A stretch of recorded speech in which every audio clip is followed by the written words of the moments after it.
오늘 기독교학교 2권 마지막 시간입니다.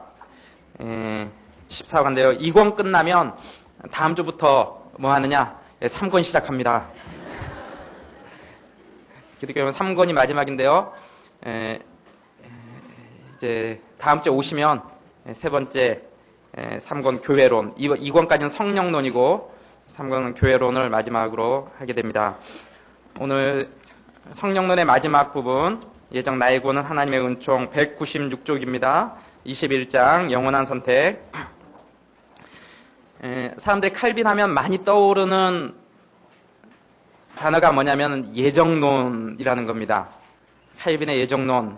근데 대부분의 사람들이 예정론에 대해서 굉장히 부정적으로 생각하고 있고, 예정론 하면 전도의 무익성, 전도할 필요가 있냐? 어차피 믿을 사람 믿고 안 믿을 사람 안 믿을 건데, 인간이 하는 게 무슨 의미가 있냐? 이제 그런 식으로 쉽게 생각하기 쉬운데, 사실은 켈빈의 글을 한 번도 읽어보지 않은 상태에서 그냥 들은 풍월로 많은 부분들을 오해해서 얘기하는 경우들이 많이 있습니다. 오늘 한번 보겠습니다. 칼빈이 뭐라고 얘기했는지, 예정론에 대해서 그가 직접적으로 얘기하는 부분들이 무엇인지 한번 정확하게 우리가 알아야 될 필요성이 있다는 생각이 듭니다. 첫 번째, 예정론의 필요성과 그 유익, 사변적인 호기심의 그 위험성. 복음이 똑같이 선포되어져도 모든 사람이 똑같이 복음을 받아들이는 것이 아닙니다. 이 다양성은 하나님의 선택과 예정에 관해 생각할 때 비로소 해결이 됩니다. 많은 사람들이 이것은 이해할 수 없는 문제라고 생각한다. 왜냐하면 어떤 사람들은 구원으로 예정되고 어떤 사람들은 멸망으로 예정된다는 것 같이 불합리한 일이 없다고 느끼기 때문이다. 그러나 선택과 예정에 대하여 충분히 알기까지는 우리의 구원이 값없이 베푸시는 하나님의 자비에서 나오는 것을 확신하지 못할 것이다. 이 원칙에 대한 무지가 얼마나 하나님의 영광을 손상시켰으며 진정한 겸손을 얼마나 감소시켰는가 하는 것은 잘 알려진 사실이다. 사람들이 예정론에 대해서 오해하거나 예정론을 무시하기 때문에 하나님이 받아야 될 영광을 하나님께 돌리지 않고 우리 인간들이 겸손해야 되는데 겸손하지 않는 일이 발생한다는 것입니다. 예정에 대한 논의는 사람의 호기심 때문에 심히 복잡하게 되고 위험하게 되기도 한다. 켈빈이 기독교학교 전체에서 얘기하고 있는 가장 핵심적인 내용들이 있는데, 인간의 덕목과 악덕목 두 가지씩 얘기하죠. 인간의 덕목 두 가지가 뭡니까? 이런 인간이 돼야 된다. 뭡니까? 좌절을 느끼고 있습니다. 겸손과 절제. 그렇죠? 우리 인간들은 하나님의 형상을 가져서 우리가 겸손해야 된다. 계속 우리가 해나가면서 무슨 얘기가 나옵니까? 겸손해야 된다. 하나님 교만한 자시라 하신다. 그리고 절제해야 된다. 이 절제가 무슨 절제입니까? 하나님의 말씀이 얘기하지 않는 것을 사변적인 호기심으로 더 나가지 말고 멈춰 서라는 거예요. 절제하라는 거예요. 하나님 가장 싫어하시는 두 가지 악덕목 뭡니까? 교만과 호기심. 이 호기심은 학구적인 호기심을 얘기하는 게 아니라 사변적인 호기심. 하나님이 말씀하지 않는데도 불구하고 자꾸 인간적인 추론을 발휘해서 더 많이, 하나님의 말씀보다 더 많이 나가려고 하는 이런 두 개가 대조되죠. 교만의 반대 겸손, 호기심의 반대 절제. 그렇죠? 지금 여기서 예정에 대한 논의는 이 사람들의 이런 사변적인 호기심 때문에 심히 복잡하게 되고 또 위험하게 되기도 한다는 겁니다. 예정을 탐구할 때 우리는 하나님의 지혜의 성역으로 들어간다는 것을 기억해야 한다. 태연하고 자신만만하게 이곳에 뛰어들어가는 사람은 호기심을 만족시킬 수 없을 것이며 미로에 들어가 빠져나올 곳을 찾지 못할 것이다. 예, 아주 중요한 얘기합니다. 내 예정론, 내가 한번 열심히 연구해서 이 예정론이 뭔지 한번 밝혀보리라. 사변적인 호기심 갖고 태연하고 자신만만하게 뛰어들어가는 사람은 어떻게 된다고? 미로에 빠져서 나오지 못한다는 거야. 들어가긴 들어갔는데 길을 잊어버린다는 거야. 그리고 출입구를 못 찾는다는 거야. 자기는 자신만만하게 한번 내가 예정론에 파헤쳐서 한번 잘 설명해 보리라 하고는 뛰어들어갔지만 결국은 거기서 뺑뺑뺑뺑 헤매다가 나올 길도 찾지 못하고 주저앉아 버리는 이성적인 접근으로 예정론을 접근하면 이런 결과가 나타난다는 거죠. 주께서 깊이 감춰두기로 정하신 일을 사람이 마음대로 탐색하거나 가장 숭고한 지혜를 사람이 영혼 자체로부터 풀어내려는 것은 옳지 않기 때문이다. 하나님께서는 우리가 그의 지혜를 이해하기보다는 경외하기를 원하시며 경외함으로 찬탄하기를 원하신다. 우리에게 나타내시고자 하는 그의 비밀의 뜻은 그의 말씀을 통하여 계시하셨다. 우리에게 관계되며 유익하리라고 예견하신 범위 내에서 계시하기로 결정하신 것이다. 예정론을 알려면 사변적인 또 이성적인 접근으로 내 논리와 추론을 가지고 접근하면 미로에 빠져서 헤매다가 길을 잃어버리고 말지만 하나님의 말씀이 계시하는 바에 따라서 우리가 쫓아 들어가면 하나님이 또 얘기하신 범위만을 우리가 이해하면서 나아가면 하나님은 우리에게 유익한 만큼만 계시하셨다라는 거야.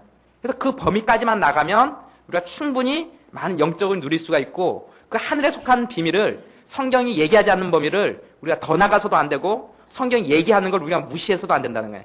그러면 예정론을 알려면 어떻게 해야 되느냐? 이성과 논리로 접근할 것이 아니라 성경 말씀에서 하나님은 뭐라고 말하고 있는가? 거기에서부터 출발해서 성경이 말하는 데까지 가야 한다는 거죠. 똑같은 하나님의 말씀이 선포되었는데도 믿고 받아들이는 사람이 있는가 하면 거부하는 사람이 있습니다. 이 갈림길의 주체로 하나님이 서 계십니다. 내가 믿고 받아들였다고 생각할 때 그것은 이미 하나님의 영광을 손상시키는 것입니다. 우리가 하나님을 믿은 것, 내 능력이다, 내 공로다 라고 생각할 때 그것은 하나님의 영광을 손상시킨다는 겁니다. 내가 믿은 것은 하나님의 은혜이다 라는 거죠. 그렇다면 받아들이지 않은 사람의 책임은 누가 지는가? 받아들이지 않은 책임은 받아들이지 않은 자신이 지게 됩니다. 뭔가 이제 논리가 안 맞는 거죠. 여기서부터 다 하나님 탓하든지 다 인간 탓하든지 이러면 좀 깔끔할 것 같은데 우리가 믿은 거는 하나님의 은혜다 그러고 믿지 않은 사람들은 네가 믿지 않아서 그런 거다. 성경이 그렇게 얘기하고 있다는 거예요. 계속 보겠습니다. 인간의 이성과 호기심은 이것을 용납할 수 없습니다. 그러나 예정에 대한 이해는 우리의 이성과 호기심이 아닌 성경이 그 출발점이 되어야 합니다. 성경은 예정에 관하여 우리의 이성이 모든 것을 용납할 만큼 설명하지 않습니다. 단 우리에게 관계되며 유익한 범위 내에서 예정을 계시하고 있는 것입니다. 따라서 예정론은 우리의 이해를 요청하는 것이 아니라 우리로 하여금 하나님의 구원 경륜의 신비를 찬양하기를 요청하는 것입니다. 성경이 우리 예정에 관해서 우리가 이해할 수 있도록 우리의 사고에 맞게 논리에 맞게 다 설명해 주지 않는다는 거예요. 성경은 우리에게 이해하기를 요청하는 것이 아니라 하나님의 구원 경륜을 우리로 하여금 찬양하기를 요청하고 있다는 거예요. 그래서 우리가 성경을 보면서 아 예정이 이렇구나 하는 것을 보며 하나님의 구원 섭리를 찬양해야지 우리의 생각이 미치지 못한다고 그것을 인간의 척도로 성경 이것은 옳고 이것은 틀리고 이렇게 판단할 수가 없다는 것이죠. 예정의 교리는 성경에서만 찾아야 한다. 우리는 믿음의 길을 걸어갈 때 주의 말씀만이 우리를 인도할 수 있는 유일한 길이며 우리가 주에 대해서 보아야 할 모든 것을 보려고 할 때에 우리의 눈을 비추어주는 빛은 주의 말씀뿐이다. 만일 이 생각이 우리를 지배한다면 우리는 곧 모든 경솔한 행동을 하지 않게 될 것이다. 내가 하나님의 말씀에 따라서 이해하리라. 하나님의 말씀이 가르치는 내용으로 내가 하나님을 알리라 라고 하면 경솔한 행동이나 경솔한 판단이나 경솔한 말을 하지 않게 될 것이다. 많은 사람들이 예정론에 대해서 비판하고 경솔하게 말하는 이유가 뭡니까? 자기 이성과 자기 논리 따라서 이해가 안 되니까 그렇게 비판하는 거죠. 그러나 성경이 뭐라고 말하는지를 주의 깊게 들여다볼 필요가 있다는 겁니다. 그 이유는 우리가 말씀의 한계를 넘는 순간에 바른 길을 벗어나 암흑 속으로 들어간다는 것과 거기서 반드시 헤매며 미끄러 넘어지리라는 것을 알게 될 것이기 때문이다. 우리는 이 점을 명심해야 하는데 즉 예정에 대해서 하나님의 말씀이 알려주는 것 이외의 것을 알려고 하는 것은 길 없는 황야를 걸어가려는 것이거나 또는 어두운 데서 무엇을 보려고 하는 것 못지않게 어리석다는 것이다. 하나님의 말씀을 떠나서 우리가 예정에 대해서 알려고 하면 길 없는 사하라 사막 같은 데 가서 내가 그냥 걸어가는 것과 마찬가지고 깜깜한 빛이 없는 곳에서 자기가 무엇을 찾으려고 하는 것과 마찬가지라는 겁니다. 우리에게는 그럴 만한 능력이 우리에게는 없다는 겁니다. 예정에 대해서 우리가 알 수 있는 게 뭐가 있습니까? 유일한 빛은, 유일한 길은 성경이 예정에 대해서 뭐라고 말하느냐. 이것이 우리의 기준이 되어야 된다는 거죠. 이 문제에 대해서 모르는 점이 있는 것을 우리는 부끄러워하지 말자. 알려고 갈망하는 것이 어리석을 뿐 아니라 위험하고 심지어 치명적인 일에 대해서는 우리는 차라리 자신에서 묻지 않는 것이 좋다. 경박한 호기심이 우리의 마음을 흔들 때에는 우리는 그것에 대항하는 생각으로 억제하는 것이 좋을 것이다. 이 오만 무례한 행동은 우리를 파멸에 빠뜨릴 뿐이므로 우리는 당연히 단념해야 한다. 성경이 말하지 않는 범위에 대해서 내가 모른다라고 얘기하는 것을 부끄러워하지 말라는 겁니다. 우리가 어떻게 다 압니까? 모를 수 있죠. 내가 하나님입니까? 내가 창조주입니까? 어떻게 다 압니까? 모르죠. 우리가 알 수 있는 건 뭐예요? 하나님이 보여주신 것만큼만 아는 거예요. 하나님이 보여주시지 않은 이 비밀에 대해서 우리가 어떻게 알 수 있어요? 창세 이전에 대해서 우리가 어떻게 알 수 있어요? 몰라요. 성경에서 얘기하지 않아요. 그런 거에 대해서 우리는 모른다고 얘기하는 것을 부끄러워할 필요가 없다는 겁니다. 성경에서 어떤 부분에 대해서 누가 사변적인 호기심으로 자꾸 성경에 나와 있지 않은 내용들을 물어볼 때 우리는 모른다라고 하는 것에 대해서 부끄러워할 필요가 없다는 거예요. 성경이 말하는 것에 대해서 얘기하지 않는 것도 잘못이고 성경이 말하는 범위를 넘어서서 말하는 것도 잘못이라는 거예요. 우리는 성경이 말하는 데까지 우리는 알 수 있고 말할 수 있다는 것이죠. 우리는 성경이 가는 곳까지 가며 성경이 서는 곳에서 서야 합니다. 성경을 넘어서서 추론하고 상상하는 것은 우리로 반드시 미끄러지게 합니다. 성경은 이해를 위한 책이 아니라 믿음과 찬양을 위한 책입니다. 우리는 성경을 공부할 때 하나 더 깨닫고 이해하는 것보다 하나님을 향한 우리의 신뢰와 삶의 변화가 한 걸음 더 나아가는 것이 중요합니다. 많이 아는 자가 믿음 좋은 자가 아닙니다. 말씀대로 사는 자가 믿음 좋은 자입니다. 따라서 우리는 성경을 배울 때 사변으로 치우치지 않도록 주의해야 합니다. 신앙은 지식이 아니라 우리의 전인적인 삶을 통한 하나님에 대한 찬미이기 때문입니다. 성경이 우리에게 주어진 이유, 우리로 하여금 깨달음을 주기 위해서, 우리로 하여금 이해의 폭을 넓혀주기 위해서 성경이 주어진 게 아닙니다. 성경은 우리로 하여금 하나님을 찬양하고 하나님 앞에서 우리의 삶이 변화되고 우리의 믿음을 견고하게 만들기 위해서 준 것이지 우리의 지식의 양을 넓히도록 하나님께서 성경을 주신 게 아니라는 겁니다. 성경을 읽는 가장 바른 자세는 성경을 읽으면서 우리의 삶이 변화되는 겁니다. 성경을 읽는데도 그의 삶이 변화되지 않는다면 그는 성경을 제대로 안 읽는 거죠. 하나님의 말씀이 선포되어지는 곳에는 반드시 사람이 변화되는 역사가 나타나게 돼 있습니다. 그것이 일단은 감정적인 변화로 나타날 수도 있습니다. 행동의 변화로 나타날 수 있습니다. 삶의 변화로 나타날 수 있습니다. 그러나 어떻든지 간에 성경책을 읽거나 큐티를 하거나 설교 말씀을 듣거나 성경 공부를 하거나 하나님의 말씀이 선포되어지는 곳에는 반드시 삶의 변화가 나타난다는 겁니다. 삶의 변화가 안 나타난다? 잘못하고 있는 겁니다. 그의 안에 성령님이 없든지 하나님이 살아계시지 않든지 아니면 그 애가 하나님을 대하는 자세 자체가 잘못되어 있다는 것이죠. 누가 신앙 좋은 사람이냐? 많은 지식을 갖고 있는 사람이 신앙 좋은 사람이냐? 많은 지식을 갖고 있는 사람은 성경 시험 보면 100점 받을 수 있습니다. 성경 퀴즈 대회 하면 1등 할 수 있습니다. 저는 우리 청년들 보면서 정말 믿음 좋은 사람들을, 신앙 좋은 사람들을 참 제가 발견하고 제 자신이 부끄러울 때가 참 많습니다. 나도 참 저런 신앙 본받고 싶다 라는 생각이 들 때가 참 많이 있습니다. 여러분, 지식적으로 하면요, 저는 여러분들보다 성경 지식이 많다고 저는 자신합니다. 왜냐하면 저는 신학을 공부했고요, 신학도 신대원도 했고요, THM도 했고요, 오랜 시간을 성경 공부를 했습니다. 지식적으로 하면 시험 보면 아마 제가 제일 좋은 점수가 나오지 않을까. 신대원생들하고는 잘 모르겠지만 일반 평신도들보다는 제가 많은 신학 지식을 갖고 있다고 저는 자부할 수 있습니다. 그러나 제가 여러분들보다 신앙이 좋으냐? 이건 별개라는 겁니다. 이건 또 다른 문제라는 겁니다. 많은 지식을 알고 있다라는 것은 그걸 가지고 여러분들이 섬기는 데는 도움이 될 수 있을지 모르지만 하나님 앞에 갔을 때 내가 가장 신앙이 좋은 사람이라고 평가받을 수 있을 것이냐? 그것은 차원이 다른 문제라는 겁니다. 내 삶이 하나님 앞에서 어떤 삶이냐를 가지고 결정난다는 겁니다. 그 하나님의 말씀이 나의 삶을 어떻게 움직여가느냐? 다르다는 겁니다. 신앙 지식 별로 없어도 하나님 앞에서 좋은 믿음 가진 사람이 될 수 있습니다. 신앙 좋은 사람 될 수 있습니다. 신앙의 지식은 그의 신앙생활을 더욱더 풍성하게 만들어주는데 큰 도움이 되는 게 사실입니다. 그러나 그것만이 신앙 좋음의 이유는 아니라는 것입니다. 진짜 신앙 좋은 사람은 신앙 인격이 좋은 사람입니다. 그의 신앙 인격이 좋은 사람이 신앙 좋은 사람입니다. 누가 교회 오래 다녔다고, 또 부모님이 뭐 장로님 권사님이라고, 아니면 그가 뭐 교회에서 봉사활동 많이 한다고 신앙 좋은 거 아닙니다. 그의 신앙 인격이 하나님 앞에서 어떤 삶인가, 우리가 사람을 볼 때 그걸 볼 수 있어야 한다는 겁니다. 그 사람을 통해서 다른 사람들이 살아난 역사가 있는가? 에스겔의 많은 뼈들이 하나님의 군대로 변화되는 에스겔과 같은 사람인가? 그를 만난 사람들마다 절망하고 낙심하고 소망이 없던 사람들이 용기를 가지고 희망을 가지고 다시 한번 살아봐야 되겠다라는 삶의 변화가 그 사람을 통해서 나타나고 있는가? 그 사람이 가는 곳마다 좌절하고 절망하고 인생을 마감하려고 했던 사람들마다 다시 한번 삶의 용기를 가지고 내가 다시 한번 살아보리라. 그런 역사들이 나타나는가? 주님을 몰랐던 사람이 내가 다시 한번 신앙생활을 해보리라. 신앙에 좌절하고 교회를 떠나갔던 사람들이 내가 다시 한번 주님을 찾아보리라. 생명을 얻는 역사들이 나타나고 있는가?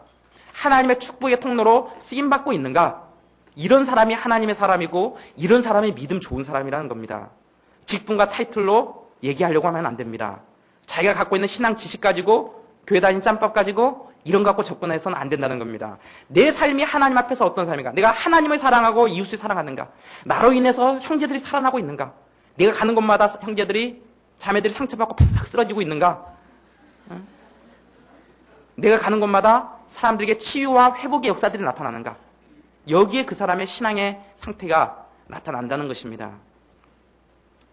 신앙은 지식이 아니라 우리의 삶입니다. 우리의 인격입니다. 두 번째 위험성, 선택의 교리에 대해서 침묵하는 것. 예정에 대해서 아예 말하지 않는 걸 얘기하는 거죠. 또한 반대의 극단으로 치우치지 말아야 합니다. 한쪽에서는 성경이 얘기하지 않는 걸 막 오버해서 나가는 거죠. 그렇게 가지 말라는 거예요. 두 번째는 성경이 얘기하는데도 불구하고 침묵하지 말라는 거예요. 성경은 우리에게 선택의 교리를 가르치는데 그것이 어렵다고 해서 아예 가르치지 않아서는 안 되는 것입니다. 그러나 우리는 성경에서 예정에 대해서 밝힌 것을 신자들에게 빼앗지 않도록 주의해야 한다. 다시 말한다. 하나님께서 신자에게 하시는 모든 말씀에 대해서 그리스도인이 마음과 귀를 열고 듣는 것을 우리는 허락해야 한다. 다만 제한 조건은 주께서 입을 여시지 않을 때에는 신자는 즉시 모든 탐구의 길을 닫으라는 것이다. 우리가 지켜야 하는 침착한 태도의 한도는 배울 때에 하나님의 인도를 따를 뿐만 아니라 하나님께서 잘하겠습니다. 하나님께서 가르치시기를 그치실 때에는 우리도 더 알려고 하지 않는 것이다. 성경은 우리의 구원에 관한 한 모든 것을 얘기하고 있습니다. 내가 성경을 봤는데 성경을 통해서 우리 구원에 부족한 부분이 있다? 그런 거 없습니다. 성경을 통해서 우리 구원에 관한 모든 것이 주어집니다. 내가 성경을 봤는데도 좀 부족하다. 뭔가 좀 다른 책을 더 읽어야 구원 얻을 수 있다. 아니면 어떤 다른 행위를 좀 더 쌓아야만 구원에 이를 수 있다. 그런 거 없습니다. 성경에는 우리 구원에 관한 한, 우리 신앙에 관한 한 모든 것이 우리에게 주어져 있습니다. 그러나 성경이 모든 걸 다 말하는 건 아닙니다. 성경이 말하지 않는 게 있습니다. 뭘 말하지 않습니까? 우리가 몰라도 되는 거는 말하지 않습니다. 성경이 예수님께서 행하신 모든 일을 다 얘기하지 않습니다. 예수님이 니고데모가 찾아왔을 때 오랜만이다, 잘 지냈니? 뭐 이런 말도 했을 텐데 그런 말 기록하지 않습니다. 몇 마디 딱 기록합니다. 그렇죠? 성경은 예수님이 행한 모든 이적을 다 기록하지 않습니다. 성경은 예수님이 행한 일 중에서 우리의 구원에 관한 모든 것은 다 기록하고 있다는 겁니다. 우리 구원에 관해서 몰라도 될 내용들은 얘기하지 않는다는 겁니다. 성경이 이건 몰라도 된다 라고 생각해서 얘기하지 않는데 우리가 이건 꼭 알아야 되겠습니다 라고 나가면 그게 뭐가 되는 겁니까? 사변적인 호기심이 되는 겁니다. 성경이 얘기하는 건 실천하지 않고 성경이 말하는 거는 귀 기울이지 않고 성경이 말하지 않는 데 가서 열심히 탐구하면 사변적인 호기심이 되는 겁니다. 우리는 성경이 말하지 않는 것은 모르겠다 하고 접어두고 성경이 우리에게 말하는 것을 어떻게 해야 됩니까? 내 삶에 적용하고 실천하도록 해야 된다는 것이죠. 네 번째, 이 교리에 위험성이 있다고 하는 것을 부인한다. 우리는 주께서 비밀로 그대로 두신 것을 탐색해서는 안 되는 동시에 공개하신 것은 버리지 말아야 한다. 그래야 한편으로 과도한 호기심을 가졌다는 비난을 피하면서 또 다른 한편으로는 너무나 은혜를 모른다는 비난을 피할 수 있다. 약한 영혼들을 어지럽게 할까 해서 조심하기 때문에 또는 두려워하기 때문에 예정을 아주 묻어버리고자 하는 사람들은 간접적으로 하나님을 어리석고 사려가 없다고 비난하는 교만을 행하는 것이 아닌가. 우리가 생각하는 겁니다. 예정론이 너무 어려워. 너무 복잡해. 이런 거 초신자들한테 얘기해줬다가는 있는 신앙마저 까먹겠다. 그래서 아예 얘기하지 말아야 되겠다. 이런 사람은 어떤 사람입니까? 하나님이 나만큼도 생각 없는 사람으로 생각하는 겁니다. 하나님이 왜 이렇게 생각이 모자라실까? 왜 이렇게 어려운 거 얘기해서 사람들 신앙을, 견고한 신앙들 흔들리게 만드실까? 더 헷갈리게 만드실까? 하나님이 왜 이렇게 판단력이 떨어지실까? 이런 사람과 똑같다는 겁니다. 하나님이 과연 우리만큼도 생각이 모자라셔서 성경에 예정론을 얘기하고 있겠느냐라는 겁니다. 하나님이 성경에 예정론을 얘기하고 있다는 것은 그것이 우리로 하여금 우리의 신앙에 유익이 되고 도움이 되기 때문에 얘기한다는 겁니다. 그렇다면 성경이 말하는 범위까지는 우리가 얘기를 해야 된다는 겁니다. 사람들에게 이것이 신앙에 방해가 될까봐, 약한 신자들에게 또 헷갈림이 될까봐 얘기하기를 멈춰서는 안 된다는 겁니다. 하나님이 어려우니 알아서 기록하셨겠습니까? 그들의 태도는 마치 자기들이 현명하게 대처했다고 느끼는 그 위험성을 하나님께서 예견하시지 못했다고 하는 것과 같다.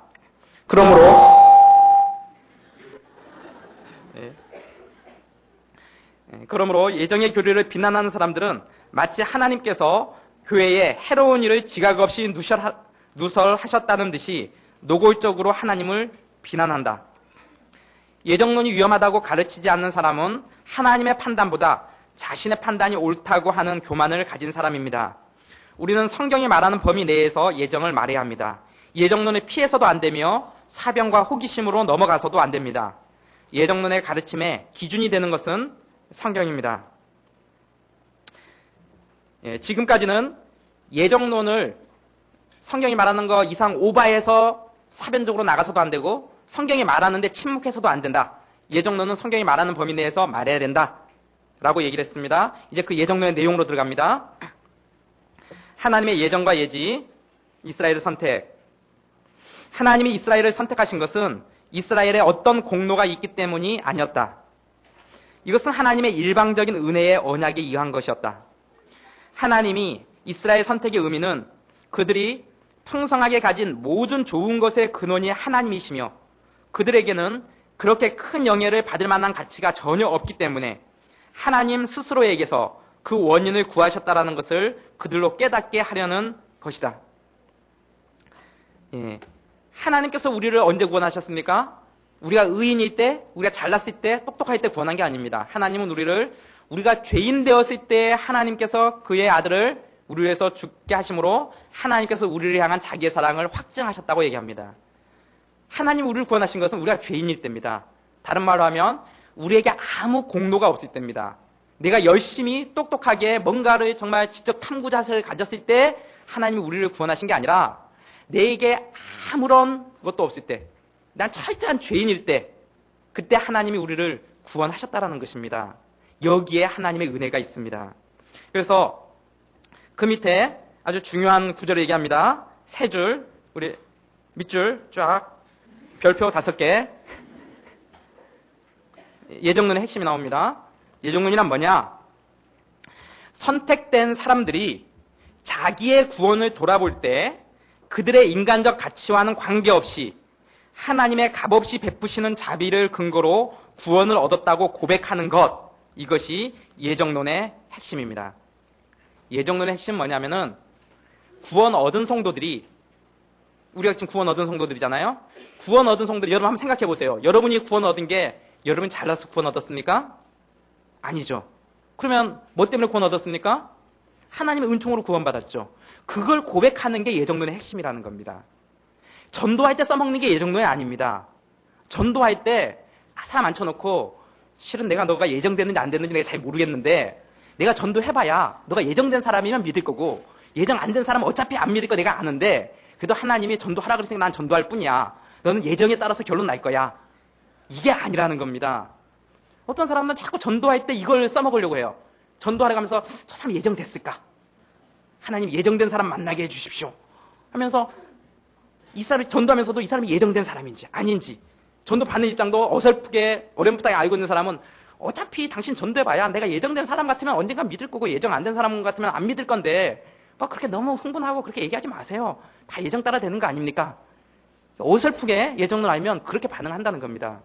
예정론은 그런 게 아니라는 겁니다. 예정론은 구원 얻은 성도들이 자기의 구원을 돌아볼 때 이 구원의 출발점이 자기에게 있는 것이 아니라 하나님의 은총에 있었음을 고백하는 것. 이것이 예정론의 핵심이라는 겁니다. 기독교 강요에서의 예정론의 위치가 그것을 아주 잘 드러내주고 있습니다. 예정론의 위치가 지금 어디에 등장합니까? 회개하고 예수님 영접할 때 예정론이 등장하는 게 아닙니다. 그리스도인의 신앙생활, 자기부정, 기도 생활까지 다 끝나고 나서 지금 예정론을 얘기하고 있습니다. 뭡니까? 성화의 과정에 있어서 성도가 그리스도인이 하나님의 은혜로 살아가는 신앙생활을 쭉 우리가 지금 같이 공부해 왔습니다. 그리고 나서 성령론의 맨 마지막 부분, 자기부정도 끝나고 또 천국에 대한 소망도 끝나고 기도도 끝나고 그리고 나서 우리의 신앙생활이 내가 지금 이렇게 신앙생활하는 게 하나님의 은총의 선물이구나 라는 것을 깨닫게 하기 위한 위치에 지금 예정론이 지금 위치하고 있다는 겁니다. 제가 예정에 대해서 자주 쓰는 예화가 하나 있죠. 유명한 신학자가 했던 예화인데 아마 들었던 분들도 있을 겁니다. 저는 예정을 생각할 때마다 이 예화만큼 적절한 예화가 없다는 생각이 듭니다. 어떤 나라에 아주 인격이 고매하고 훌륭하신 그런 왕자님이 있었습니다. 이 왕자님이 너무도 인격이 훌륭하고 잘생기고 아무튼 최고의 그런 왕자님이 있었는데 이 왕자님이 시골 마을의 나라에 이렇게 순시를 나갔습니다. 딱 갔는데 어느 시골 마을에 갔는데 그 시골 마을에 어떤 시골 처녀가 있었는데 이 시골 처녀는 인격이 형편없고 아주 성격이 괴팍하고 그리고 못생기고 아주 잘난 데라고는 하나도 없고 지식적인 것도 아무것도 없고 내세울 거라고는 눈꼽만큼도 없는 아주 형편없는 그런 시골 처녀가 있었어요. 근데 이 왕자님이 그 시골 처녀를 보는 순간 마음이 끌린 거예요. 그래서 이 인격이 고매하고 훌륭한 이 왕자님이 그 시골 처녀에게 프로포즈를 한 거예요. 그러면 이 시골 처녀는 어떤 반응을 보여야 됩니까? 여러분이 이 시골 처녀라면 어떤 반응을 보이겠습니까? 이게 웬 은혜인가? 웬 떡인가? 하나님께 감사해야 되겠죠? 근데 이 시골 처녀가 이런 반응을 보이는 겁니다. 나를 어떻게 보고? 감히 당신 같은 사람이 어떻게 나 같은 사람한테 이렇게 당신과 형편없는 사람이 나같이 이렇게 훌륭한 자매한테 프로포즈를 하는가? 난 당신과 결혼할 수 없다. 웃기지 마시오. 그리고 퇴짜를 놓은 거예요. 형편없는 일이 벌어진 거죠. 황당한 일이 벌어진 거죠. 그런데도 이 왕자님이 인격이 너무 고매하고 훌륭하신 분이기 때문에 퇴짜 맞았다고 해서 물러서질 않고 다음날 또 찾아가서 또 구애를 하는 겁니다. 또 퇴짜를 넣습니다. 다음날 또 찾아갑니다. 계속 날마다 찾아가서 두드리고 구원을 하고 프로포즈를 합니다. 어느 세월인가 한참을 그렇게 하니까 이 괴팍한 시골 처녀가 이런 반응을 보이는 겁니다. 내가 믿지는 셈 치고 결혼해 주겠어요. 내가 손해보는 것 같지만 그냥 결혼해 줄게요.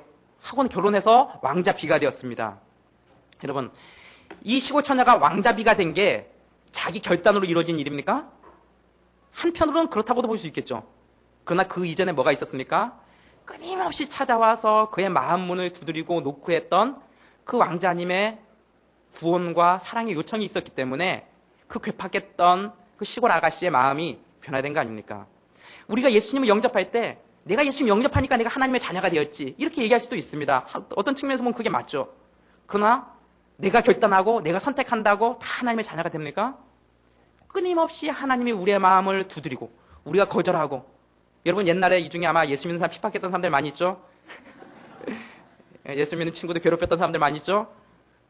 끊임없이 우리 찾아와서 우리의 마음을 두드리고 그렇게 우리의 마음문은 열기를 놓고 했음에도 불구하고 우리가 마음문 열지 않고 닫아놨다가 그 끊임없는 두드림에 언젠가는 우리가 마음의 문을 열어서 내가 손해보는 셈 치고 내가 네 얼굴 봐서 교회 한번 가준다 라고 생각해서 교회 왔는데 결국 하나님이 우리를 이 자리에 불러내신 거 아닙니까?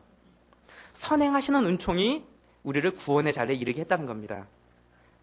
끊임없는 하나님의 우리를 향한 사랑과 끊임없이 하나님이 우리를 찾아왔던 그 사랑의 선행하시는 은총이 없었더라면 우리 중에 누가 이 자리에 나와 있을 사람이 있느냐라는 것입니다. 예정론의 핵심이 여기에 있습니다. 예정론은 나의 구원이 내 공로가 아니라는 겁니다. 내 구원은 하나님의 은총이라는 겁니다. 하나님의 선물이라는 겁니다. 내가 정말 하나님이 누군지도 모르고 하나님 믿는 사람들 핍박하고 신앙과 전혀 상관없이 내가 살아가던 그 시절에도 끊임없이 하나님이 내 마음문을 두드리시고 결국에는 그 하나님이 승리하셔서 우리를 이 자리에 이끌어냈다라는 것을 인정하는 것, 이것이 예정론의 핵심이라는 거죠. 23장, 이 교리를 겨냥한 거짓되고 부당한 비난들에 대한 반박. 첫 번째, 하나님의 숨은 결정은 찾아내려고 할 것이 아니라 공손하게 찬탄해야 한다. 깊도다 하나님의 지혜와 지식에 부요하며 그의 판단은 측량치 못할 것이며 그의 길은 찾지 못할 것이로다. 그렇다면 하나님이 아무개를 선택하신 공의의 기준은 무엇인가? 이것은 하나님이 성경에서 밝히지 않으셨다. 이 일들이 사람에게 감췄다고 해서 하나님을 악하다고 할 수 있는가? 우리의 얕은 판단으로 하나님을 힐문하려고 하지 말라. 믿는 무지는 경솔한 지식보다 낫다. 공로를 구하라. 그대는 형벌만을 발견할 것이다. 그대는 이유를 찾는가? 나는 기품 앞에서 떤다. 그대는 이론을 말하라. 나는 찬탄하겠다. 그대는 변론하라. 나는 믿겠다. 나는 기품을 본다. 그러나 밑바닥에는 미치지 못한다. 바울은 하나님의 판단은 측량치 못할 것이라고 하는데 그대는 측량하려고 하는가? 하나님이 그러면 아무개를 선택하신 이유는 뭔가? 하나님이 그러면 나 같은 죄인을 선택하신, 나 같은 정말 형편없는 자를 하나님께서 하나님의 자녀로 선택하신 이유는 뭔가?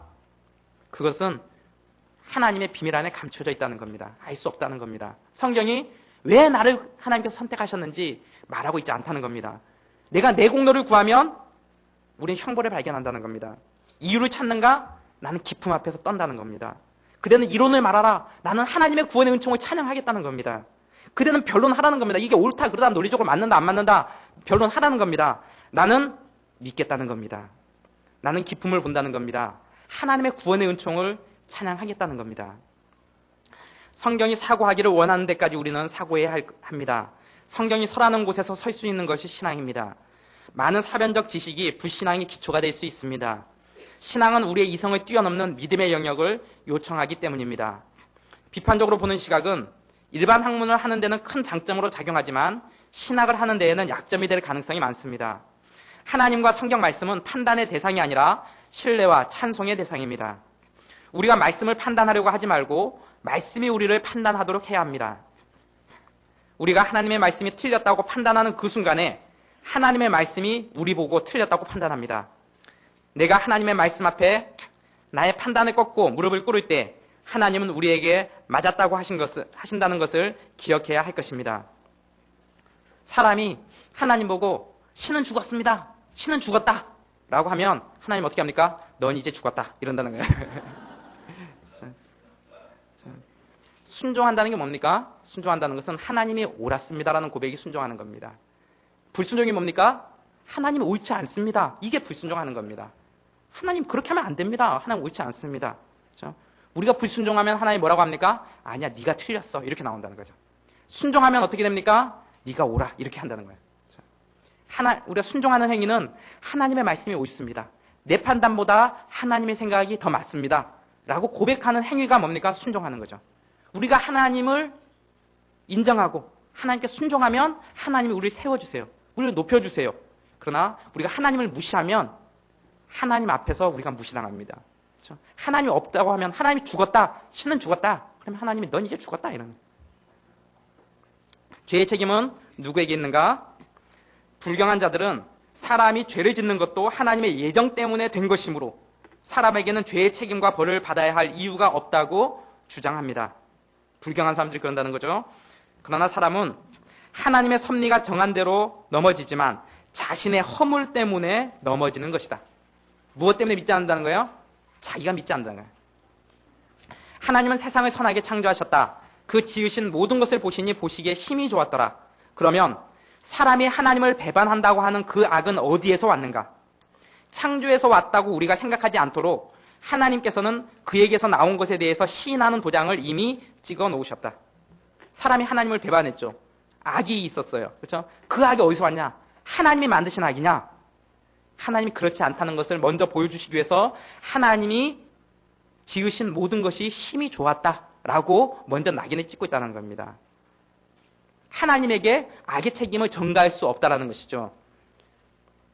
그러므로 사람은 그 자신의 악한 의도에 의해서 주님께로부터 받은 순결한 천성을 더럽혔다. 그리고 그의 타락에 의해서 모든 후손을 자기와 함께 멸망으로 끌어넣었다. 따라서 우리는 우리에게 더 가까운 인류의 부패한 본성에서 정죄에 대한 명백한 원인을 보아야 하며 감추어진 전혀 알 수 없는 원인을 하나님의 예정에서 찾으려고 해서는 안 된다. 사람들이 믿지 않는 것을 하나님의 예정의 탓으로 돌려서는 안 된다. 또 우리는 우리의 이해력을 하나님의 무한한 지혜에 복종시키는 것을 부끄러워하지 말며 그 지혜의 수많은 비밀 앞에 굴복해야 한다. 아는 것이 가능하지도 않고 합당하지도 않은 일들에 대해서는 무식한 것이 유식한 것이며 변태적인 지식욕은 일종의 정신 이상이다. 정신병자라는 겁니다. 뭐예요? 하나님이 말씀하지 않는 것을 알려고 하는 것은 변태적인 지식, 정신 이상이다. 그렇죠? 우리가 알려고 노력해봐야 알 수도 없고 우리의 자연 이성에 따라서 판단할 수 없는 것, 그것은 무식한 게 유식한 거다. 모른다고 하는 게 가장 정답이다라는 거죠. 따라서 불신자들이 자기들이 정죄받은 원인을 찾기 위해서 감추어진 성역인 하나님의 계획으로 시선을 돌리고 정죄의 진정한 원천인 자기들의 부패한 본성은 못 본 채 하는 것은 폐악한 행동이라고 우리는 주장한다. 사람은 현재 당하고 있는 재난을 당하도록 하나님의 영원한 섭리에 의해서 창조되었지만 재난이 생기는 근인은 하나님에게 있는 것이 아니라 사람에게 있다. 왜냐하면 사람이 하나님께서 순결하게 창조하신 상태에서 부패하고 불순하고 폐악한 상태로 타락했다는 것이 그가 멸망하는 이유이기 때문이다. 멸망당할 자도 하나님의 주권과 섭리 가운데서 멸망하는 것은 분명합니다. 그러나 그들의 멸망의 원인은 하나님께 있지 않고 그들의 죄악 때문에 있습니다. 따라서 그 누구도 죄와 심판의 책임을 하나님께 돌릴 수가 없는 것입니다. 그렇다면 예정과 자유의지는 어떻게 되느냐? 예정 100%, 자유의지 100%, 합치면 100%. 예정이 100%고 자유의지가 100%예요. 합치면 100%가 되는 거예요. 어떤 사람은 50대 50 하면 뭐야? 신인 협동설이 되는데 옳지 않은 거야. 내가 50%, 하나님 50% 아니야. 하나님의 예정이 100%예요. 그리고 인간의 자유의지가 100%예요. 근데 이 두 개가 합치면 100%가 되는 거죠. 성경은 뭐라고 얘기합니까? 우리에게 있는 가장 선한 것들은 하나님의 예정에서 온 것이다라고. 우리 구원에 관한 한 하나님의 은총의 선물이라고 100%를 얘기한다는 거예요. 구원에 있어서 하나님 90%, 내 10%가 아니고 하나님 100%라는 거예요. 우리의 죄에 관한 한 뭐예요? 우리 인간이 100%라는 거예요. 이 100%와 100%가 합쳐져서 100%가 된다는 거예요. 이성적으로 논리적으로 생각하면 이해가 되지 않지만 우리 입장에서는 어떻게 해야 됩니까? 전도할 때 뭐라고 전도해야 됩니까? 너 예수님 믿으면 구원받고 예수님 안 믿으면 구원받지 못해. 이렇게 얘기하는 게 옳은 내용이죠. 그렇죠? 네가 구원받을지 안 받을지 몰라. 네가 선택하는 건 상관없어. 너는 어차피 하나님이 예정한 사람 같으면 선택받을 거야. 너는 믿게 돼 있어. 이게 아니라는 거예요. 그렇죠? 우리는 우리 입장에서 어떻게 돼요? 우리 입장에서는 하나님의 예정 그거 생각할 필요 없어요. 우리는 뭐예요? 하나님의 말씀에 따라 순종하면 돼요. 말씀에 따라 살면 돼요. 그리고는 우리에게 일어난 가장 선한 것들은 하나님의 은총의 선물임을 고백하는 것. 이게 예정론의 핵심이라는 거죠. 선택의 교리는 하나님이 편파적이라는 견해가 되는가? 어떤 사람들은 하나님이 일단의 사람들을 멸망에서 구하시는 것은 편파적이지 않느냐고 반문한다. 그들은 하나님이 긍휼을 베푸시려면 모든 사람을 구원하시든지 아니면 모든 사람을 심판하셔야 할 것이라고 말한다. 그러나 하나님께서는 정죄하시는 사람들에게 당연한 벌을 주시지만 부르시는 사람들에게는 받을 이유가 없는 은혜를 분배하시므로 하나님께서는 아무 비난도 받으실 이유가 없다. 마치 돈을 빌려주는 사람이 어떤 사람에게는 빚을 탕감해주고 어떤 사람에게서는 빚을 받아낼 권리가 있는 것과 같다. 나는 왜 탕감해주지 않습니까? 라고 항변할 수 없다는 거죠. 어거스틴의 말이 여기에 가장 합당하다. 그러므로 주께서는 자비하심으로 원하시는 사람에게 은혜를 주실 수 있으며 공정한 심판자이심으로 모든 사람에게 은혜를 주시지는 않는다. 받을 가치가 없는 자들에게 주심으로써 그의 거저 주시는 은혜를 나타내실 수 있다. 이 선택교리는 고결하게 살려는 열의를 전적으로 말살하는가? 또 다른 반대는 예정론을 주장하면 선택받은 사람은 어찌하나 선택받았기에 아무렇게 살아도 결국은 구원으로 데려가실 것이라고 생각하게 만든다는 것이다. 그러나 성경이 예정론을 말하는 목적은 우리가 교만을 꺾고 항복하며 하나님의 심판 앞에서 떠는 동시에 그의 자비를 존중할 줄 알게 하려는 것이다. 따라서 선택의 목표가 거룩한 생활에 있기에 선택은 아무 선행도 하지 않는 구실을 우리에게 준다기보다 도리어 우리의 마음을 거룩한 생활에 집중하겠다는 열의를 일으키며 자극할 것이다. 어떤 사람이 예정론을 얘기하면서 어차피 나는 예정된 사람이니까 내 멋대로 살고 그래도 어차피 나중에는 다 구원받을 거 아니냐. 그러고는 자기 멋대로 살고 하나님의 말씀을 떠나 살면 그게 뭐예요? 이 사람이 예정되지 않았음을 보여주는 거라는 거죠. 예정론의 목적이 우리로 하여금 아무렇게나 살라. 너 구원은 이미 오케이다. 구원파에서 얘기하는 것처럼 이미 구원은 오케이 받았으니 이제는 멋대로 살아도 된다. 그거 주려고 예정론을 말하고 있는 게 아니래요. 예정론은 뭐예요? 나의 나된 것이 하나님의 은혜임을 깨닫고 내가 더욱더 하나님의 말씀에 따라 살려고 하는 열의를 불러일으키는 게 예정론의 핵심이라는 거예요. 그래서 예정론을 제대로 아는 사람들은 나는 예정 받았으니까 이제 내 멋대로 살아도 돼. 이렇게 생각하진 않아요.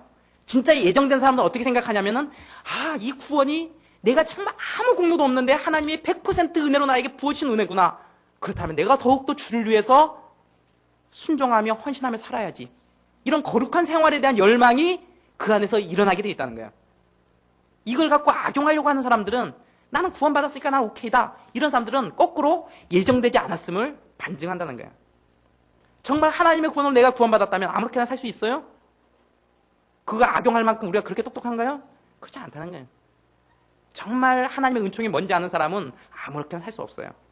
정말 하나님의 구원의 은총을 깨달은 사람은 내가 그냥 이대로 이렇게만 살 수 없다. 라는 각성이 그 안에서 나타나게 돼 있다는 거죠. 내가 다른 거 많은 대가를 치르더라도 내가 주님 앞에 더 가까이 나아가는 일에 내 시간과 에너지를 써야 되겠다. 이런 열망이 그 가운데서 나타난다는 거예요. 또한 반대자들은 하나님께 정죄받은 자가 결백하고 정직한 생활을 하여서 하나님의 인정을 받으려고 노력을 하더라도 그것은 헛수고가 될 것이라고 한다. 그러니까 예정받지 못한 사람은 자기가 열심히 노력하고 내가 하나님 앞에 한번 인정받아보리라. 내가 하나님께 신앙생활 잘해보리라. 아무리 노력해봐야 어차피 예정 못 받았으니까 그런 노력이 헛수고가 되는 거 아니냐. 그런 사람들은. 이런 주장은 전혀 파렴치한 거짓말이다. 이런 노력이 선택 이외에서 어디서 올 것인가. 하나님께 선택받지 못한 사람이 내가 정말 주님을 전심으로 찾고 주님 앞에 매달리고 주님 앞에 나아가는 일이 하나님의 은혜로 오는 건데 그게 어떻게 가능하겠느냐는 거예요. 우리가 전심으로 주님 앞에 나아간다면 그것 자체가 뭐예요? 하나님이 우리를 부르시는 표징이라는 거예요. 그렇기 때문에 하나님이 나를 부르셨느냐 안 부르셨느냐, 이 사람을 구원하셨느냐 안 하셨느냐, 이 사람을 예정했느냐 안 했느냐, 그건 우리의 몫이 아니라는 거예요. 그건 하나님의 비밀에 맡겨놓고 우리는 뭐예요? 우리는 전심으로 내가 주를 찾고 찾으면 주님이 우리를 만나주실 것이다. 그렇죠? 우리가 간절히 기도하면 하나님께서 우리의 기도에 응답하실 것이다. 내가 전심으로 주님 앞에 나아가는 것, 이것이 우리의 할 일이라는 거죠. 그리고 하나님께서 은혜 부어주셨을 때 내가 전심으로 찾았기 때문에 주셨다라고 얘기하지 않고 하나님의 은혜가 나에게 임했다라고 고백하는 것. 이게 제대로 된 신앙인이라는 것이죠. 선택교리는 모든 충고, 이 전도를 무의미하게 만드는가, 전도할 필요가 없는가, 선택교리를 알면. 반대자들은 예정론에 의하면 모든 충고와 전도가 불필요하게 된다고 주장합니다. 그러나 바울은 거저 주시는 선택을 선포하면서도 여전히 경고와 훈계를 그치지 않습니다. 전도 또한 마찬가지입니다. 그러므로 우리는 전도를 계속하여 사람들을 믿음으로 인도하며 그들을 믿음 안에서 보존하여 끊임없는 유익을 얻게 해야 한다. 그러나 예정에 대해 인식함을 막지 말라. 그래야만 복종하는 자들도 자기의 힘으로 되는 일같이 자랑하지 않고 주를 자랑하게 될 것이다. 어차피 하나님이 내가 전도 하나 안 하나 하나님이 예정된 사람 다 구원하실 건데 내가 굳이 힘들게 전포 훈련 받고 전도할 필요가 있냐? 내가 안 해도 예정된 사람은 누군가에 의해서 다 전도받을 거다. 그렇게 생각하지 말고 우리는 어떻게 하라고요? 끊임없이 전도하라는 거예요. 끊임없이.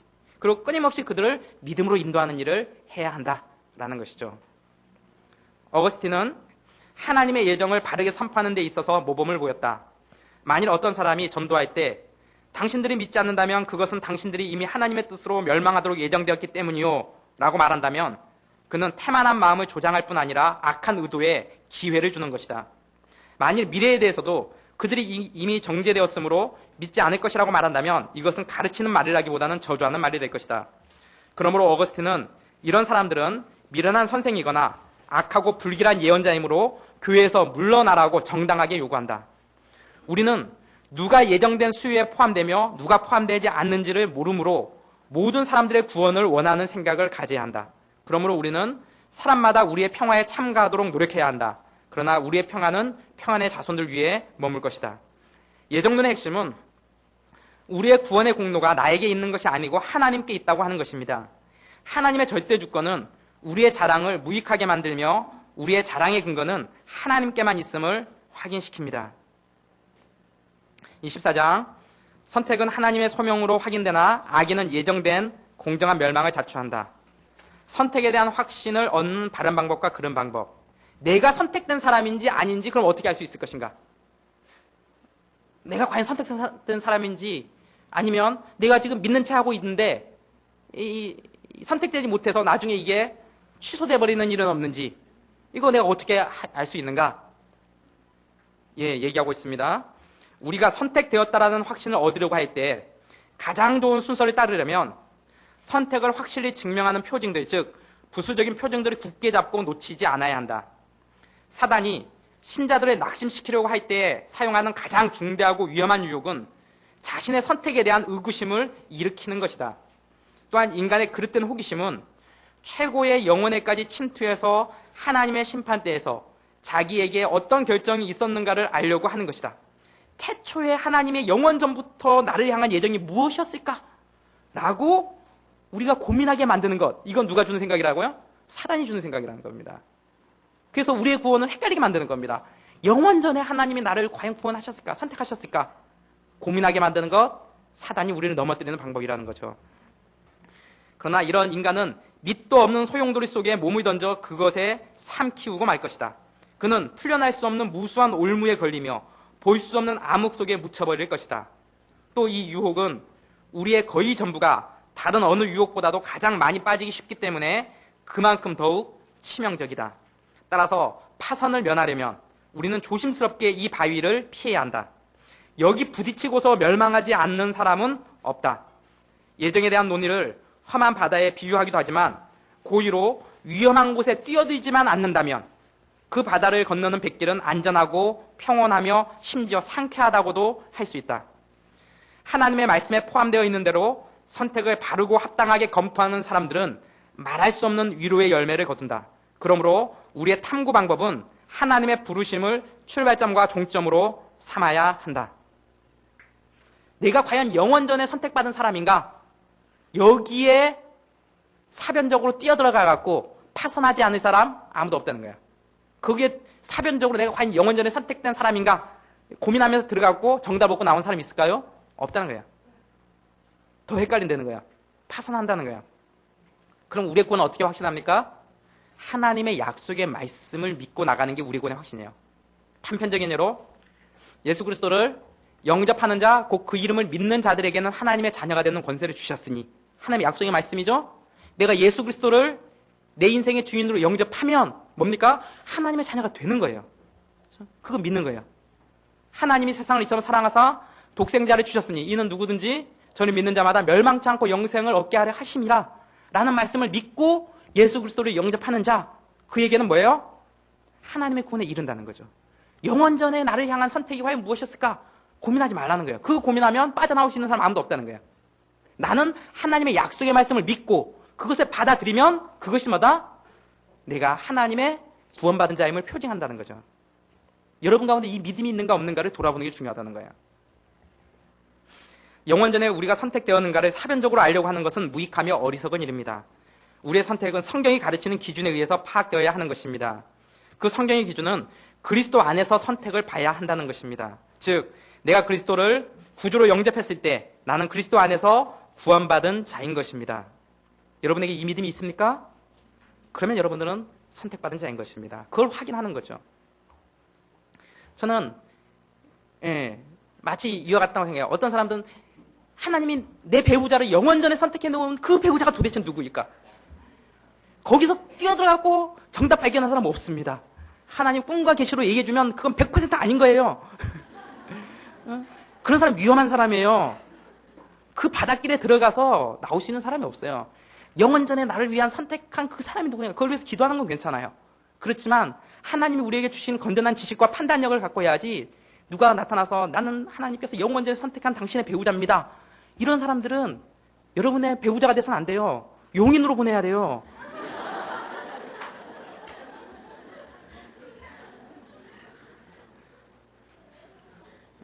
우리 구원에 관해서도 영원전에 나를 향한 선택이 무엇이었을까? 그건 뭐라도 괜찮습니다. 내가 예수 그리스도를 주로 고백하는가? 이 고백이 나에게 있는가? 이게 우리 구원의 표징이라는 거죠. 선택은 그리스도 안에서 이해하며 인정해야 한다. 그 창세전에 누구 안에서? 그리스도 안에서 그리스도를 믿는 자는 구원하신다라는 그리스도 안에서 우리를 택하사 우리로 사랑 안에서 그 앞에 거룩하고 흠이 없게 하시려고. 하나님의 자녀로 삼으신 사람들은 그들 자체로서 선택된 것이 아니라 그리스도 안에서 선택되었다고 한다. 따라서 우리가 그 안에서 선택되었다면 우리는 우리의 선택의 보증을 우리 자신 안에서 발견하지 못할 것이다. 즉 그리스도는 우리가 우리의 선택을 보아야 하는 거울인 것이다. 따라서 우리가 그리스도와의 친교를 계속하고 있다면 그것은 곧 우리가 생명책에 기록되어 있다는 너무도 분명하고 확고한 증거가 된다.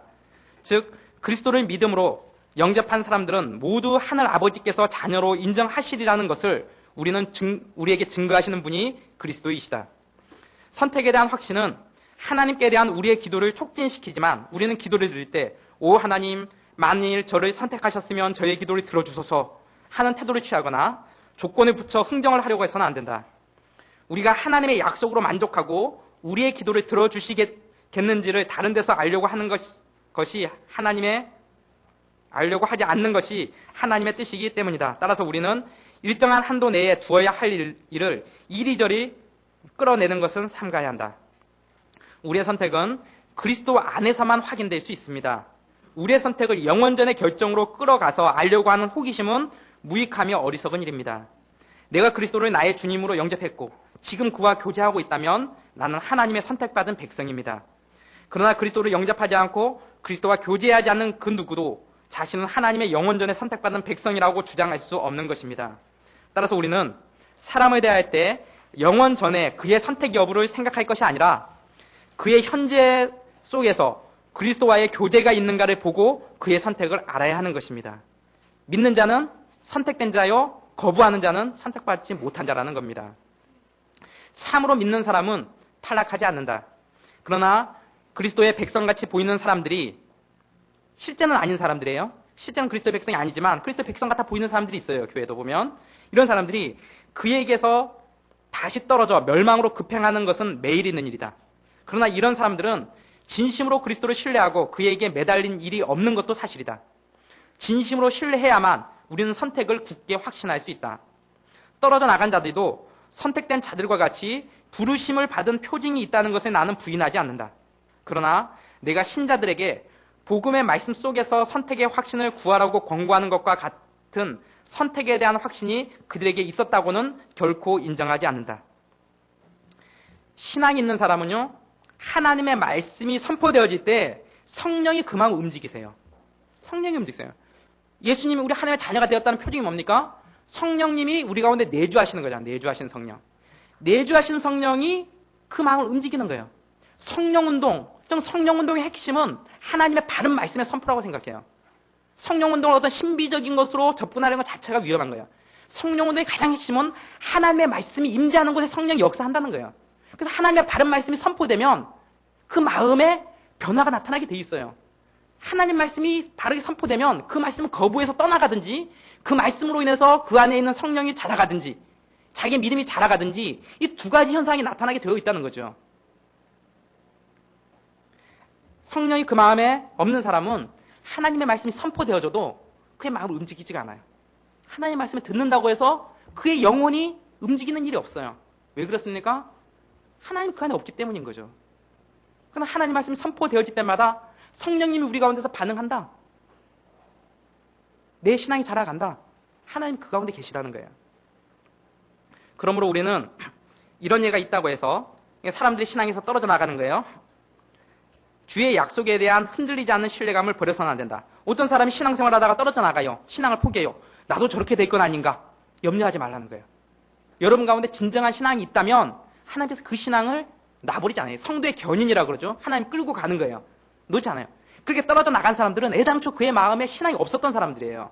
신앙이 없는데 신앙이 있는 채 한 거예요. 교회에는 알곡들만 있는 게 아니에요. 교회는 알곡도 있고 가라지도 있어요. 신앙 없는 사람들도 교회에 있어요. 그러다가 떨어져 나가는 거예요. 내 안에 정말 그리스도의 신앙이 예수 그리스도 내가 내 인생의 주인으로 영접하고 내 마음에 그를 받아들였다면, 하나님을 만난 자라면 하나님이 우리를 결코 포기하지 않으신다는 거죠. 그리스도께서는 그에게 진정한 믿음으로 접근하는 사람들은 모두 아버지께서 주신 사람들이며 그가 그들의 보호자와 목자가 되심으로 한 사람도 멸망하지 않을 것이라고 약속하신다. 우리 한국교회가 지금 성도 수가 줄어든다라고 계속 통계가 나오죠. 해마다 줄어들고 있어요. 저는 시각을 좀 다르게 생각하고 있어요. 한국교회 성도 수가 주는 게 아니에요. 성도 같아 보였던 사람들이 자기 길 찾아간 거예요. 성도가 아니었던 사람들이에요. 교회는 주님의 말씀처럼 알곡과 가라지가 섞여 있어요. 언제 이게 확실하게 구분이 돼요? 주님이 이 땅에 재림하시면 분명히 구분이 되어질 거예요. 그러나 다행한 것은 교회 안에 있는 가라지들은 알곡이 될 가능성이 참 많죠. 하나님의 말씀이 계속 선포되어지니까 그의 마음이 변할 가능성이 굉장히 많죠. 교회 밖에도 가라지가 있고 교회 안에도 가라지가 있어요. 그러나 하나님의 말씀이 지속적으로 선포되어지면 그는 결단할 수밖에 없어요. 하나님의 사람이 되든지 교회에서 떨어져 나갈 수밖에 없어요. 하나님의 말씀이 제대로 선포되어지지 않으면 가라지들이 자기가 옳다고 생각해서 더 많은 가라지가 몰리게 돼 있어요. 그러나 분명한 하나님의 말씀이 선포되어질 때 가라지들은 갈등하게 돼 있어요. 자기가 가짜인 걸 알거든요. 자기 신앙이 없다는 걸 알기 때문에. 결단을 요구하게 돼 있어요. 내가 회심하고 진짜 하나님 백성이 될 것인가? 아니면 그걸 거부하고 떨어져 나갈 것인가? 그 고민에 놓이게 된 거예요. 한국교회 성도 수가 줄어드는 일은 없어요. 거품이 빠지는 거예요. 성도가 아니었던 사람이 성도인 채 하다가 교회에 안 나오는 거예요. 하나님 말씀이 바르게 선포되어지면 그런 일들은 나타날 수가 있어요. 그렇다고 해서 좀 더 많은 사람들을 끌어모으기 위해서 하나님의 말씀에 물타기 할 수 있을까요? 그럴 수 없어요. 하나님의 백성이 아닌 사람들이 90%가 떨어져 나가고 하나님의 백성이 10%만 남는다 할지라도 하나님의 말씀은 선포되어져야 돼요. 그래야만이 교회가 되는 거예요. 그래야만이 가라지들이 알곡이 될 수 있는 기회를 얻는 거예요. 그 마음이 영혼이 고통하는, 갈등하는 거예요. 내가 선택을 해야 되는 거야. 그러다가 하나님의 백성이 되고 그의 신앙이 자라가게 되는 거죠. 하나님의 백성은 결코 그의 구원이 취소되지 않습니다. 구원이 취소된 사람처럼 보이는 것은 애당초 그가 하나님의 백성이 아니었다라는 것에 반증하는 것입니다. 그의 외면에는 구원받은 자와 비슷한 표징들이 있었으나 그러나 그의 내면은 전심으로 그리스도를 그의 인생의 주인으로 영접한 일이 없는 사람입니다.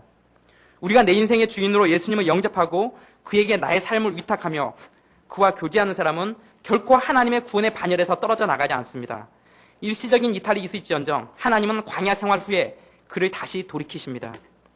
우리의 구원의 출발과 견인과 도착점을 하나님의 신실하신 주권에 의탁하는 것이 구원의 확신인 것입니다. 예정론은 하나님의 은총을 찬양하는 교리입니다. 자격 없는 나를 예정하시고 구원하신 하나님께 감사하는 기도를 드립시다. 정리합니다. 예정론, 여러분이 이전에 갖고 있던 예정론에 대한 편견이 있었다면 예정론은 성경이 말하고 있고 켈빈의 예정론을 많은 사람들이 오해해요. 이거 자꾸 악용하려고 해요. 그렇잖아요. 우리가 지금 켈빈의 글을 직접 읽었잖아요. 예정론의 핵심이 뭡니까? 구원받은 사람들이, 성도들이 내 구원이 하나님의 은총입니다 라고 고백하는 것, 이게 예정론의 핵심이라는 거죠. 믿지 않는 사람들은 하나님의 예정을 핑계로 자기의 믿지 않음을 하나님께 책임 전가할 수 없다라는 거예요. 누구든지 하나님께 나오는 자를 하나님께서 거절하는 일 없으세요. 하나님 앞에 전심으로 내가 정말 하나님 믿고 싶습니다. 하나님, 내가 지금까지는 안 믿은 것 같지만 지금은 내가 하나님 믿고 싶습니다. 내가 가라지였던 것 같습니다. 내가 이제 하나님의 백성이 되고 싶습니다. 예수님 내 인생의 주인이 되어 주십시오. 예수님 내 삶의 주인이 되어 주십시오. 내가 이제는 하나님의 자녀로 삶을 살아가고 싶습니다. 전심으로 주를 찾고 찾으면 주님이 만나주세요. 내가 전심으로 찾았는데 하나님이 안 만나주신다? 그런 거 없어요. 왜? 하나님이 신실하신 분이고 하나님 말씀의 소리에 약속하셨기 때문에. 우리가 하나님을 찾지 않으니까 하나님을 만나지를 못하는 거예요. 내가 다른 목적과 다른 동기를 가지고 교회 나오니까 교회 생활 오래 했어도 하나님 만나지 못하는 거예요. 내가 전심으로 주님을 찾고 찾으면 주님이 우리를 만나준다고 약속하셨어요. 그가 하나님 선택된 자임을 도리어 입증한다는 거죠. 여러분 마음 가운데 그런 자들이 있습니까? 이 시간 예수 그리스도를 영접하기 바랍니다. 하나님, 나는 전심으로 하나님의 자녀가 되기를 원합니다. 내가 전심으로 주님을 만나기 원합니다. 내가 전심으로 하나님의 은혜 가운데 거하는 자 되기를 원합니다. 내가 교회를 다니지만 이 교회 안에서 내가 가라지로 있는 것이 아니라 알곡으로 있기를 원합니다. 그런 사람들은 이 시간 마음으로 받아들이기를 바랍니다. 잠깐 같이 기도하겠습니다. 제가 기도할 때 아직 예수 그리스도를 내 인생의 주인으로 받아들이지 못했다고 생각되는 사람들, 전심으로 주님을 찾기 바랍니다. 전심으로 마음으로 받아들이기 바랍니다. 하나님 아버지, 주님을 만나기를 원합니다. 주님의 은혜 가운데 거하기 원합니다. 주님을 몰랐던 삶에서 벗어나서 하나님의 자녀가 되기를 원합니다. 내가 가라지에서 알곡이 되는 인생이 되기를 원합니다. 내 구원이 하나님의 은총 가운데 있음을 알고 내가 예수 그리스도의 보혈의 피의 능력에 의지해서 하나님의 자녀가 되기를 원합니다. 내게 긍휼과 은총을 베풀어 주시옵소서. 하나님 아버지, 우리의 구원이 하나님의 은총의 선물임을 고백합니다. 아무 공로 없던 우리를, 죄악 가운데 있던 우리를 하나님이 불러주시고 하나님의 자녀 삼아주신 것이 내 공로와 내 은총이 아니라 하나님의 은총인 것을 고백합니다. 하나님, 우리가 선택받은 자답게 더욱더 거룩한 생활을 해나갈 수 있도록 도와주시고 더욱더 하나님 앞에 가까이 나가는 삶 되게 도와주시고 더욱더 주님 앞에 충성하고 헌신하는 삶 되게 하여 주시옵소서. 하나님, 우리를 구원하신 하나님을 찬양합니다. 예수 그리스도 이름으로 기도합니다. 아멘.